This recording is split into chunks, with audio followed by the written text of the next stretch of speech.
घर गए कितने दिन हुए अक्सर गिनते रहते हैं, कैसे बताएं तुम्हें हम लड़के कैसे घर से दूर रहते हैं। क्योंकि अपनों को छोड़कर किसी अनजान शहर में रहने वाले हम लड़के फकीर ही तो होते हैं।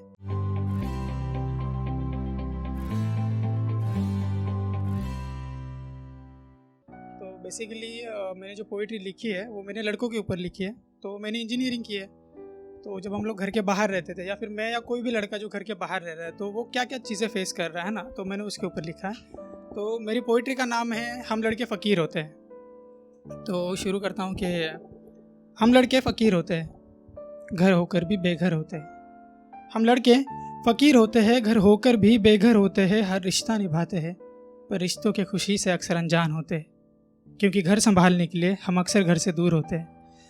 जब घर पर होते हैं तो माँ बाप के पलकों पर होते हैं, जैसे ही घर के बाहर निकलते हैं तो ज़माने की ठोकर होते हैं।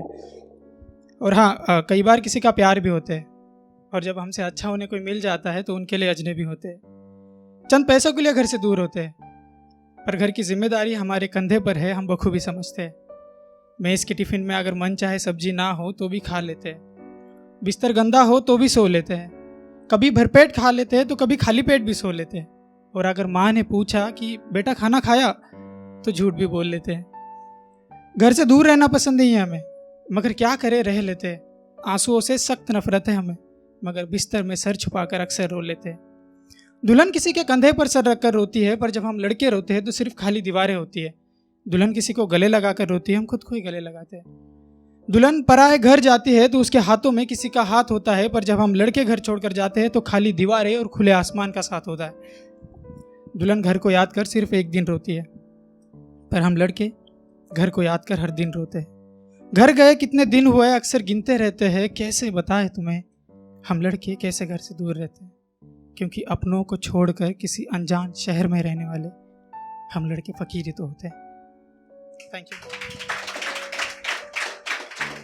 तो हम लड़के ना जिम्मेदारियों के बोझ को निभाते निभाते कुछ बातें हैं जो भूल जाते हैं।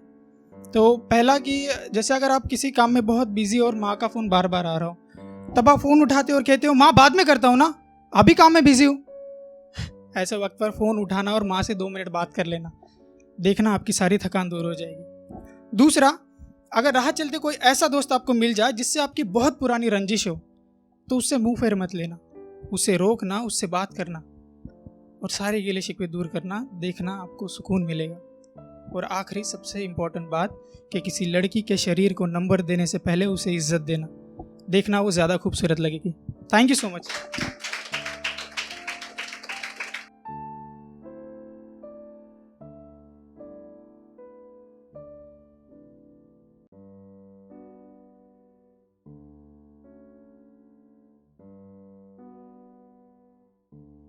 बेहतरीन नज़्मों और गज़लों के लिए सब्सक्राइब करें द सोशल हाउस को।